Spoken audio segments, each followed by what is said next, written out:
পুরো জনগণের পয়সায় আমরা প্রচারণা করব। যদি একটা টাকা খরচ না করে আমাদেরকে ধরেন আমরা 1000 ভোট পাইলাম, এর মানে কি আপনি ভাবতে পারেন যে ঢাকা 8-এর মতো গুরুত্বপূর্ণ জায়গায় বিনা পয়সায় মানুষ আমাদেরকে বিশ্বাস করতে শুরু করেছে। তাহলে এই সততা ধরে রাখতে পারলে তো ভবিষ্যতের বাংলাদেশ ইনশাআল্লাহ তরুণরাই নেতৃত্ব দিবে। অন্যদের মতো আমাদের কোনো চাপ নাই। চাপটা নাই এই কারণে যে আমরা এখানে 100 কোটি টাকা বাজেট করে নামি নাই। আমরা 10টা বিজনেস গ্রুপের কাছ থেকে টাকা এনে যে এখন নির্বাচন করব, তারপরে এমপি হয়ে এই টাকা পোষাই দিব, আমাদের এটা কোনো চাপ নাই। 20 জন মানুষ বলে যারা ভোট দিতে দেশে আসবেন, কারণ তারা মনে করছেন যে তারা যেরকম প্রার্থী চান অন্তত ভোট দেওয়ার মতো প্রার্থী আছে, এটা তো আমাদের জন্য নিঃসন্দেহে আনন্দের।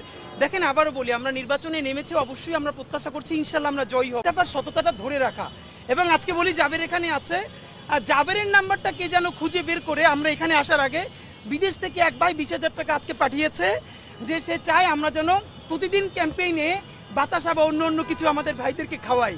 এবং আমার নাম্বার খুঁজে পাচ্ছিল না, জাবেরের নাম্বার কিভাবে খুঁজে পেয়ে তাকে পাঠিয়েছে। তো এইটা আমরা কেন বললাম, এই 20,000 টাকা আমাদের কাছে 20 লক্ষ টাকার বেশি, কারণ আমরা তাকে চিনি না।